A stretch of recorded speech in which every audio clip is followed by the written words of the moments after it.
And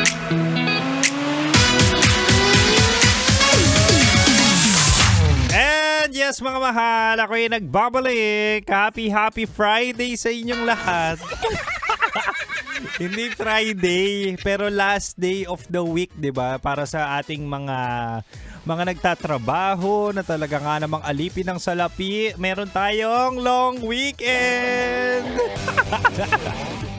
Diba? Totoo naman kasi Labor Day bukas. Kaya naman, opportunity to ng mga single para mag-set ng date sa kanilang mga natitipuhan. Diba? Kaya ako talaga super supportive ako sa mga sa mga wala ng pera pero gusto pang lumande.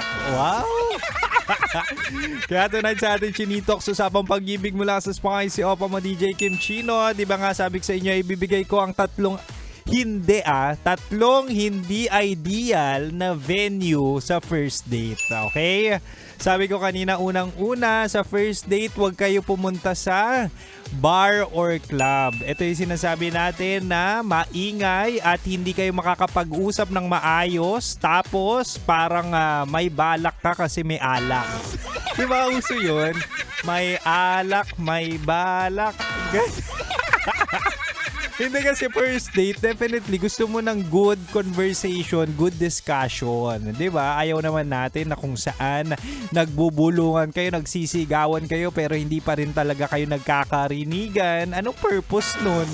'Di ba? Lalasingin mo yung tao para kung saan mo siya mapunta. Hindi, mali 'yon. Ito, pangalawa, mahal. Sa first date, huwag kayo pumunta sa samgyupan. Ito yung sinasabi natin na mausok. Huwag mo ipupunta yung date mo sa mausok. Huwag mong ipupunta yung ka-date mo sa lugar na kung saan mangangamoy burger kayo.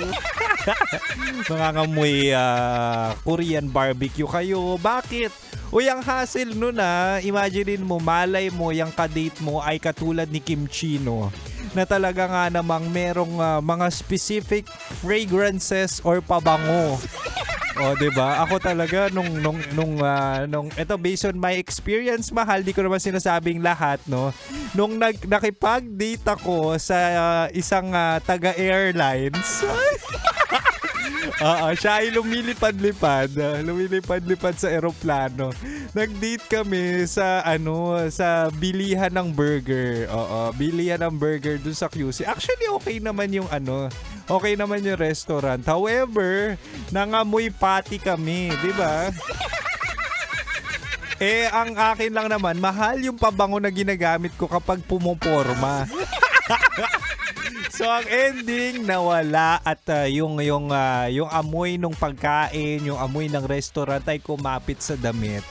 Which is for me noon very no. At siya rin naman nakapitan ng amoy, pero ang pangit lang na on your first date amoy burger kayo, amoy isda kayo, 'di ba?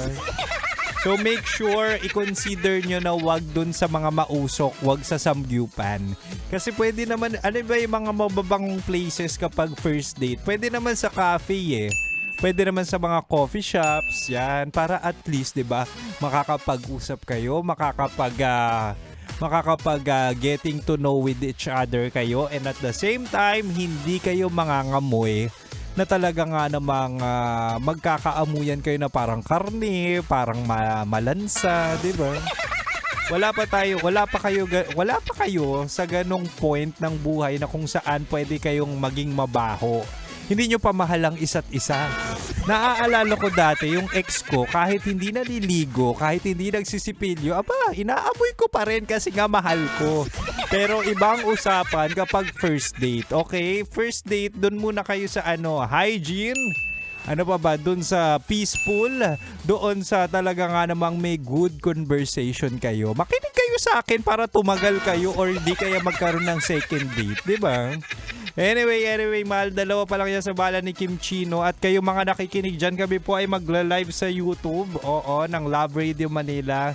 Check nyo na lang ang aming page doon. But for now, balik na muna tayo sa Raklakan Music. At dito ka lang sa 90.7 Love Radio. Kailangan pa bang i-memorize yan? Basic.